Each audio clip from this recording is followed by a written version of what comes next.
After 8 years of being excluded, I bought a beachfront resort, then booked it full, told my mom, just like your house, mine's out of room. My name is Amelia, and I'm a freelance graphic designer. Olivia, my sister, is 35 and married to Mike. They have 4 children, Jack, 12, Ava, 10, James, 8, and Aria, 6. Evelyn, our 62-year-old mother, has always played favorites. Guess who was not a favorite?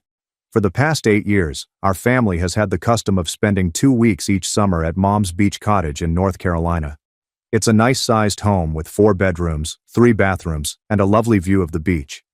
There's plenty of space for a typical family gathering, right? Wrong. Every year, without fail, Mom would call me in March with the following speech. Amelia, honey, I'm so sorry, but there's just not enough room at the beach house this year. Olivia's family is so big now, and you know how the kids need their space. Maybe next year we can work something out. Meanwhile, Olivia would receive royal treatment. Mom would spend weeks preparing for their arrival, equipping the house with all of their favorite delicacies, purchasing new beach toys for the kids, and essentially spreading out the red carpet. Olivia's family would pack into that house like they owned it, scattering their belongings over and acting as if they were the only ones who mattered. What is the worst part? Every summer, my 2 children, Alex, 9, and Mia, 7, would ask me why they couldn't go to Grandma's beach cottage like their cousins. What was I supposed to tell them? That Grandma didn't consider us important enough? It wasn't just about vacation space. This was about 8 years of witnessing Mom go above and beyond for Olivia while treating me as an afterthought. Olivia married her college lover, Mike, shortly after graduation, gave birth to 4 children in 6 years, and somehow became Mom's golden child. Mike worked in sales and earned a good living, but nothing exceptional. Nonetheless, they were consistently portrayed as the successful ones. Me? I started my graphic design firm from scratch 4 years ago, following my divorce. I worked my buttocks off, often working 12-hour days to increase my customer base and keep food on the table for my children. But because I work from home and don't have a regular 9-to-5 job, Mom always assumed I was unemployed. Amelia is still figuring things out, she'd tell relatives during family gatherings. Olivia enjoyed her stable life with Mike and the children. She would make tiny remarks anytime we were together. Must be nice to have such a flexible schedule, she'd say, flashing a phony, charming smile. I couldn't handle not knowing where my next paycheck was coming from. The beach house incident was just the most evident evidence of partiality. Every year, I'd see Olivia post dozens of Instagram photographs from their fantastic family vacation at my mother's beach house. The kids making sandcastles, Mike grilling on the deck, Olivia relaxing in the hammock with a drink. Meanwhile, my children and I would spend the 2 weeks at home, sometimes going to the neighborhood pool or watching movies. Last summer was the breaking point. I had just secured my largest client yet, a software business that asked me to overhaul their whole brand identity. It was a 6-figure contract that would set us up well for the year. I was eager to announce the news during Mom's birthday party in June. "That's wonderful, dear," Mom exclaimed when I told her about the deal. "Maybe now you can think about getting a more stable job." Olivia laughed. "Come on, Mom. Amelia likes playing around on her computer. It's not like she's ready for a real career." I kept my mouth shut, like I always do. However, later that evening, while Mom was giving her yearly, sorry, not enough room speech about the beach house, Olivia decided to twist the knife. "You know, Amelia," she remarked in a voice that everyone heard, "maybe if you had a real job, you could afford your own vacation. The rest of us shouldn't have to sacrifice our family time because you can't get your life together." Mom gave a nod. "Olivia has a point. Honey, Mike works so hard and those kids deserve their vacation. Maybe when you're more established." I smiled and nodded, like I did for the previous 7 years. "Of course, I understand. I hope you all have a good time." But within, I was done. Absolutely finished. That tech startup deal was only the beginning. Word spread about my work, and I soon had more clients than I could handle. I boosted my fees, became more choosy about clients, and began to establish something larger than a freelance firm. By October, I had a stable enough income to recruit 2 people. By December, I'd secured 3 additional significant corporate clients. By February, I was looking for office space and thinking about expanding into digital marketing services. The money was coming in, but I hadn't told anyone in my family. I continued to drive my old Honda, live in the same modest house, and dress the same way I always did.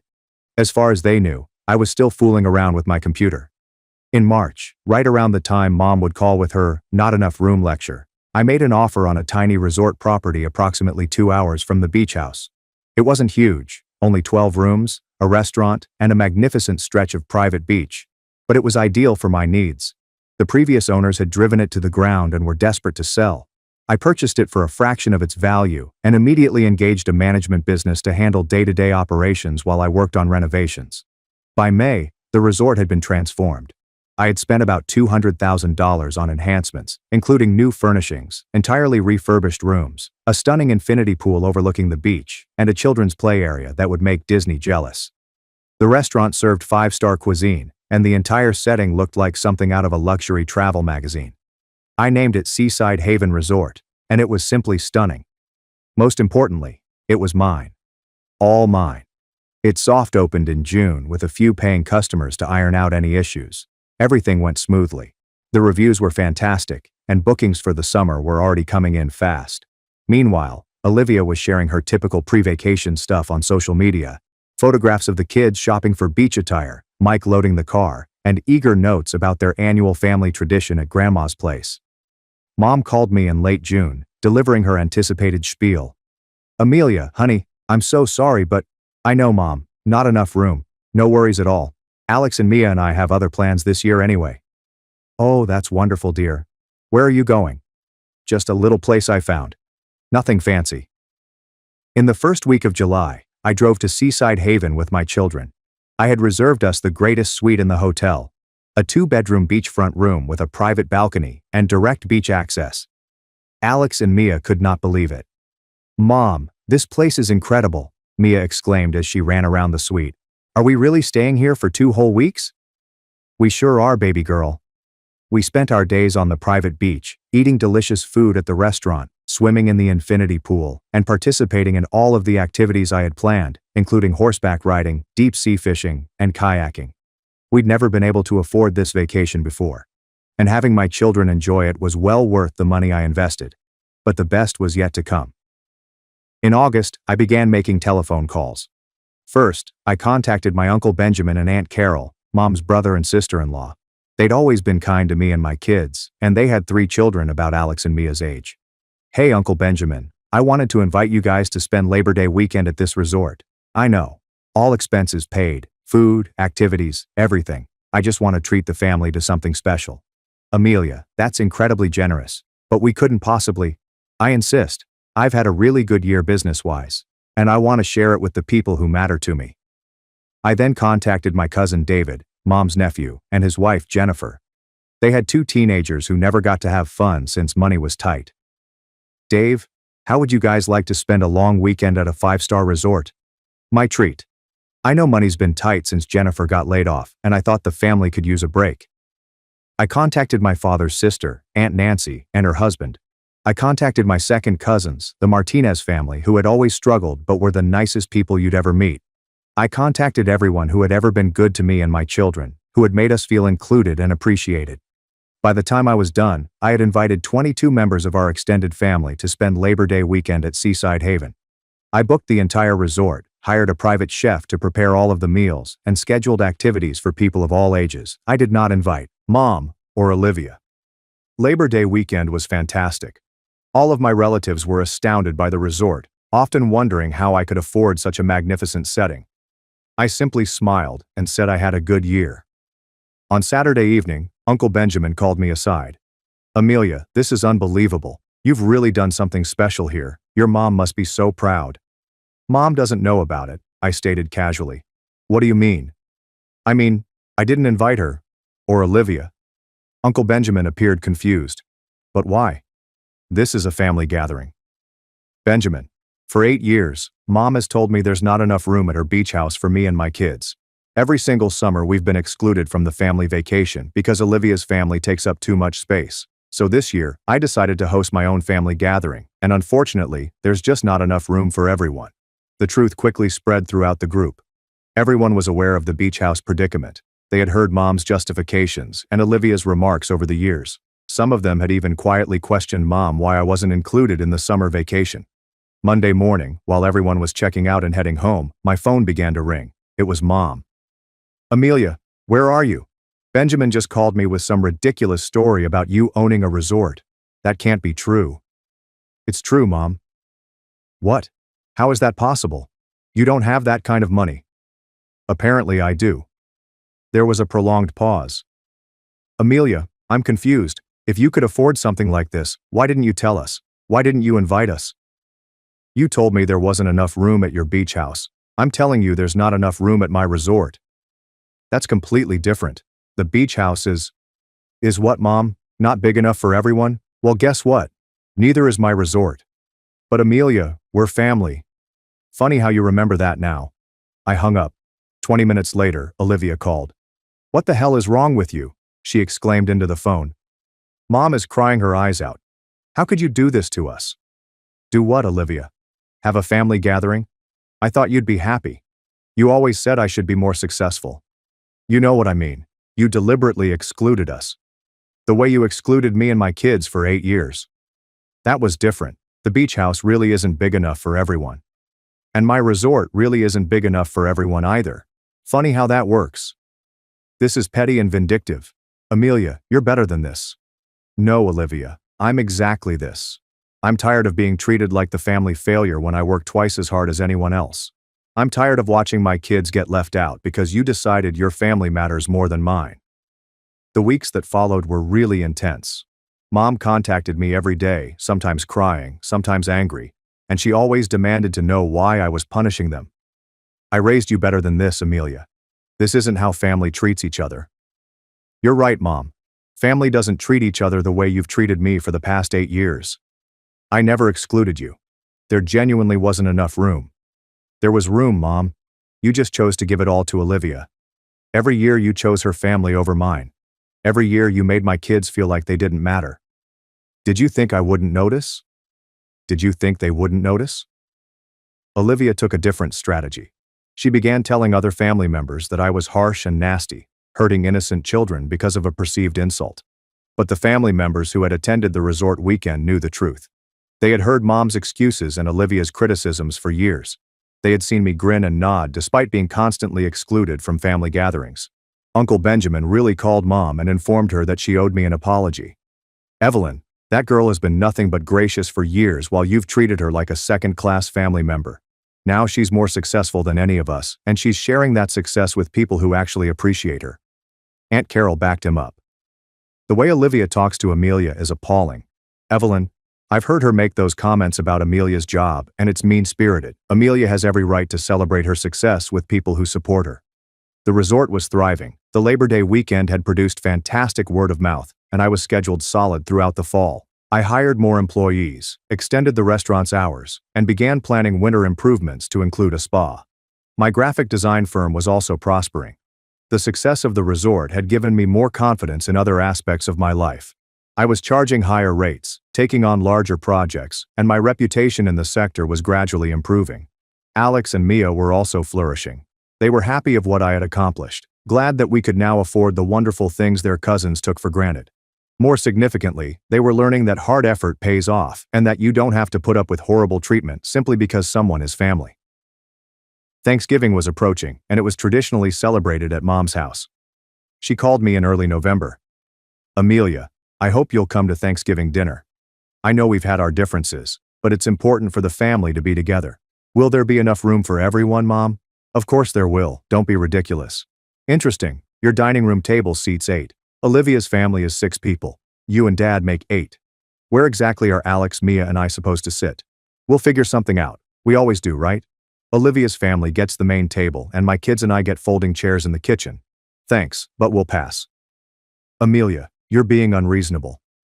I'm being realistic. For the first time in my life, I'm being realistic about how this family works. Instead, I invited Uncle Benjamin and Aunt Nancy's families, as well as the Martinez family, to Thanksgiving dinner at the resort. We enjoyed a wonderful supper cooked by the chef. There was plenty of room for everyone, and the kids had fun on the beach after dinner. In December, Mom made another round of calls. Amelia, I've been thinking, maybe we should have Christmas at your resort this year. It would be nice for everyone to see what you've built. That's a generous offer, Mom, but the resort is booked solid through New Year's. I don't have any availability. But surely you could make an exception for family. I could make an exception for family that treats me like family. What do you want from me, Amelia? Do you want me to apologize? Fine, I'm sorry. I'm sorry if you felt excluded from the beach house. I was just trying to accommodate everyone. No, Mom. You were accommodating Olivia. There's a difference. Olivia has 4 children, and I have 2. Apparently your math says 4 is more important than 2. Mom finished our chat by hanging up on me. I spent Christmas morning with Alex and Mia at home before driving to the resort for Christmas dinner with the family members who had become my true support system. We had 25 people there, with the exception of Mom, Dad, Olivia, and her family. It was the finest Christmas I had in years. There have been no passive-aggressive comments concerning my career. No more witnessing my children receive lesser, cheaper gifts than their cousins. I didn't feel like I needed to be grateful for scraps of attention. Simply delicious food, genuine laughter, and people who valued what I had worked so hard to create. I made a resolution while standing on the resort's deck on New Year's Eve, watching fireworks over the water with my children by my side. I was finished apologizing for my accomplishment. I'd had enough of shrinking myself to make others feel comfortable. I had had enough of receiving crumbs from those who should have been celebrating my accomplishments. The resort demonstrated that I was not the family failure that they had made me feel for so many years. I was a successful businesswoman who created something beautiful out of nothing. My children were proud of me. My true friends backed me. And my family members who mattered had seen what I was capable of. Mother called me on New Year's Day. Amelia, I want to make things right between us. What will it take? It would take you acknowledging that you treated me unfairly for years. It would take you admitting that there was always room at the beach house, but you chose to give it all to Olivia. It would take you apologizing to my children for making them feel unwanted at family gatherings. I can't apologize for decisions I made in the best interest of the family. Then we don't have anything else to talk about. You're really going to throw away our relationship over a vacation house? Mom, I'm not throwing anything away. I'm just done pretending that. Being related to someone means you have to let them treat you poorly. I'm done teaching my children that family means accepting less than you deserve. It has been 6 months since I purchased the resort. Business is fantastic. I'm expanding into a second property, and my graphic design firm has grown into a full-service digital agency with 8 workers. Alex and Mia are prospering. They're confident, joyful youngsters who understand their worth and refuse to be treated as inferior by anyone. Some family members have attempted to arbitrate between Mom and me, but I am not interested. I've spent far too many years as the family's peacekeeper, covering up other people's bad behavior and making excuses for being mistreated. Olivia sent me a friend request on Facebook last month. I declined it. Mom sends me stories about how families heal from conflict and the value of forgiveness. I delete them without having read them. By June, the resort was fully booked until September. I had waiting lists for every weekend, and corporate groups booked us for retreats months in advance. The success was overwhelmingly positive. Alex finished 4th grade with all A's, while Mia excelled in 2nd grade. They both joined the local swim team and made friends quickly. For the first time in years, they weren't wondering why they couldn't attend family reunions, or why Grandma didn't seem to like them as much as their cousins. Mom, Alex said one evening as we ate supper on the resort's veranda, Jack asked me at school why we don't come to the beach house anymore. Jack was Olivia's oldest kid, and he went to the same school as Alex. I was wondering when this conversation would come up. What did you tell him? I told him we have our own place now. He said it looked way cooler than Grandma's house when he saw the pictures on Instagram. I smiled. The resort had a great social media presence, and I posted frequently about activities, stunning sunset photos, and happy families enjoying their visits. It wasn't meant to be petty, but I'll be honest. It felt wonderful knowing Olivia undoubtedly saw every message. He asked if he could come visit sometime, Alex said. I told him I didn't know if his mom would let him. It stung a little.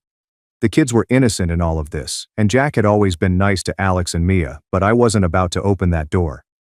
Rachel, the daughter of my cousin David, announced her engagement in July. The wedding was scheduled for October, and it would be the first major family gathering since everything had exploded. David called to personally invite me. Amelia, I know things are complicated with your mom and Olivia right now, but Rachel really wants you there.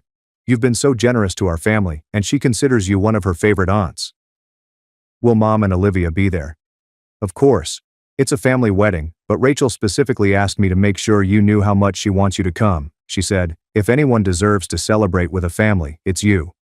I thought about it for a week. Rachel was a beautiful girl who had always been kind to me and my children.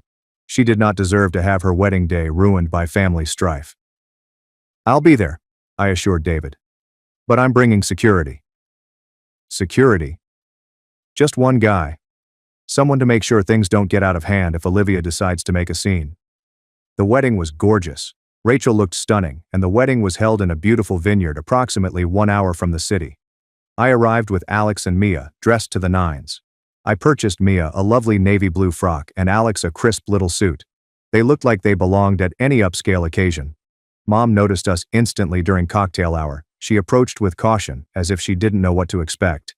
Amelia, you look wonderful. The kids have grown so much. Thank you. How have you been? I heard the resort is doing very well. It is. She waited for me to elaborate, but I did not. After a few awkward seconds, she attempted again. I've been thinking a lot about our conversation at Christmas. Maybe we could talk sometime soon. Maybe. Olivia appeared at Mom's shoulder, appearing as if she'd rather be somewhere else. Hi, Amelia. Olivia. The kids look nice, she observed, staring at Alex and Mia, who were talking with their second cousins near the appetizer table. They do. The talk was painfully unpleasant. Other family members continued approaching our small group, evidently thinking we'd resolve things right there at the wedding. But I was no longer interested in making others feel comfortable at my expense. When dinner was served, I observed something intriguing. The seating arrangement had assigned me and my children at the main family table, directly between Uncle Benjamin's family and Aunt Nancy's family. Mom and Olivia sat at a separate table with Olivia's children and Mike. Rachel had made a decision that wasn't in Mom's favor. During the reception, Rachel approached me during the dancing section of the evening. Auntie, thank you so much for coming. I know things are weird with Grandma Evelyn right now. Your wedding day isn't about family drama, sweetheart. I'm here to celebrate you. I just want you to know that what you did with the resort weekend was amazing. Cousin David's family still talks about it all the time. They said it was the best vacation they'd ever had. I'm glad they enjoyed it. And I want you to know that I see how hard you work and what you've accomplished. Not everyone in the family gives you credit for it, but some of us do. Rachel's words meant more to me than she probably knew. Here was a 24-year-old with more emotional intelligence than persons twice her age. As the evening came to a close, Olivia cornered me near the bar. We need to talk, she continued, plainly drunk. No, we don't. Yes, we do. This has gone on long enough. You're tearing the family apart. I'm not tearing anything apart, Olivia. I'm just not participating in my own mistreatment anymore. Oh, please, mistreatment. You're being dramatic. 8 years, Olivia. 8 years of being told there wasn't room for my kids at family vacations. 8 years of listening to you make comments about my career and my life choices. 8 years of watching my children feel excluded while your kids got treated like royalty. Those weren't personal attacks. I was just being honest about your situation. My situation? You mean the situation where I built a 6-figure business from scratch while raising 2 kids on my own? That situation? Olivia's face turned red. You act like you're so successful now. But where was all this money when we were growing up? Why didn't you have a stable job when your kids were little? Because I was building something better than a stable job. I was building a business. I was investing in my future instead of settling for comfortable mediocrity. Comfortable mediocrity. I have a good marriage and 4 healthy kids. And I'm happy for you, but that doesn't give you the right to treat me like I'm less than you because I chose a different path. Olivia looked around to ensure no one was listening before leaning in. You want to know the truth? Mom was trying to protect you. She knew you couldn't afford to contribute to vacation expenses the way Mike and I could. She was trying to save you the embarrassment. I stared at her for a long time. Olivia, I offered to pay for my share of expenses every single year. Every year I told Mom I could cover food, utilities, whatever she needed. She never once asked me to contribute anything. That's not how I remember it. That's because you were never part of those conversations. You just assumed I was broke because it made you feel better about excluding me. Marcus, a lovely guy who does event security as a side company, appeared at my elbow. I'd asked him to keep an eye on things and intervene if any discussions were too hot. Everything okay here, Miss Amelia? Olivia seemed astonished. You really brought security to a family wedding? I brought insurance against drama. Looks like it was a good investment. I went away before she could reply. My phone began to ring early on Monday morning following the wedding. It was Uncle Benjamin. Amelia, I heard there was some tension at the wedding. Are you okay? I'm fine, Uncle Benjamin. Olivia had a few drinks and decided it was time for a heart-to-heart. David told me you handled yourself well. He also mentioned that you brought security. Just a precaution. I wanted to enjoy Emma's wedding without worrying about anyone making a scene. That's actually pretty smart. I might steal that idea for future family events. Uncle Benjamin's remark made me giggle, but it also got me thinking. Perhaps I wasn't the only one who became tired of walking on eggshells around certain family members. By October, I was actively hunting for a second property. My business partner, Robert Chen, a hotel management specialist who approached me after learning about Seaside Haven's success, had discovered a mountain retreat property in North Carolina that was ideal for development. The Mountain View Lodge was a 20-room hotel featuring a spa, meeting facilities, and breathtaking hiking paths. It was in foreclosure and required extensive renovations, but it had tremendous promise. Amelia, this could be the flagship property for a whole chain, Robert said to me as we toured the grounds. Seaside Haven proves you understand the luxury family market. This place could capture the corporate retreat and spa weekend market. I made an offer that week. While the lawyers finalized the acquisition deal, I concentrated on the holiday season at Seaside Haven. We were booked solid from Thanksgiving to New Year's, and I'd established a waiting list for Christmas 2026. Mom called in early November, as she had the year before. Amelia, I want to try something different this year. What if we had Thanksgiving at Seaside Haven? I could pay for everyone's accommodation, and we could have the whole family together. The resort is fully booked, Mom. But surely you could make some adjustments, cancel a few reservations. I'm not going to disappoint paying customers to accommodate people who spent years making it clear I wasn't a priority. Amelia, I'm trying to make things right. No, you're trying to make things convenient. There's a difference. What do you want from me? I want you to admit that you were wrong. I want you to acknowledge that you played favorites for years and that it hurt me and my children. I want you to apologize for making my kids feel unwanted at family gatherings. I never intended for the kids to feel unwanted. But they did feel unwanted, Mom. Intent doesn't erase impact. There was a prolonged pause. I don't know how to fix this, Amelia. Maybe you can't fix it. Maybe some things are broken beyond repair. I don't accept that. Then you're going to be disappointed. Mountain View Lodge debuted in March with a soft opening for friends and family. I invited the same group that had attended the Labor Day weekend the previous year, as well as a few additional relatives who had been supportive. The property looked lovely following the modifications. We transformed it into a luxury wellness retreat complete with a world-class spa, gourmet restaurant, and a variety of activities such as guided hikes, yoga classes, and wine tastings. Uncle Benjamin and Aunt Carol were among the first attendees. Amelia, this is incredible, Carol exclaimed as we sat in the spa's relaxation area. 2 years ago, you were worried about making ends meet, and now you own 2 resorts. Hard work pays off, I explained plainly. It's more than that. You have vision. You saw opportunities where other people saw problems. That evening, as we gathered for supper at the Mountain View restaurant, Uncle Benjamin stood up to toast. I want to say something about Amelia, he told me. 2 years ago, some people in this family thought she was struggling to find her way. They were wrong. She wasn't struggling. She was building. She was creating something amazing while the rest of us were comfortable with the status quo. He raised his glass. To Amelia, who proves that success isn't about following someone else's path. It's about having the courage to build your own. Everyone raised their glasses, and I felt a warmth that wasn't related to the wine. Olivia called me a week after Mountain View opened. She sounded different, less defensive and more exhausted. Amelia, can we talk? Really talk. Not like at the wedding. What do you want to talk about? I want to apologize. It astonished me. Okay. I've been thinking a lot about what you said at Emma's wedding, about the vacation expenses, and Mom never asking you to contribute. I called Mom to ask her about it, and she admitted that you offered to pay every year. She said she thought it would be easier to just have one family there instead of trying to coordinate with everyone. Easier for who? That's what I asked her, and she couldn't really answer. Olivia was silent for a moment. I also asked her why she always made those comments about your job not being real work. She said she was worried about your financial stability and thought she was encouraging you to find something more secure by insulting what I was building. I know it doesn't make sense, but I think she genuinely thought she was helping. What do you think, Olivia? Another pause. I think I was jealous. Jealous of what? Of your freedom? Of your creativity?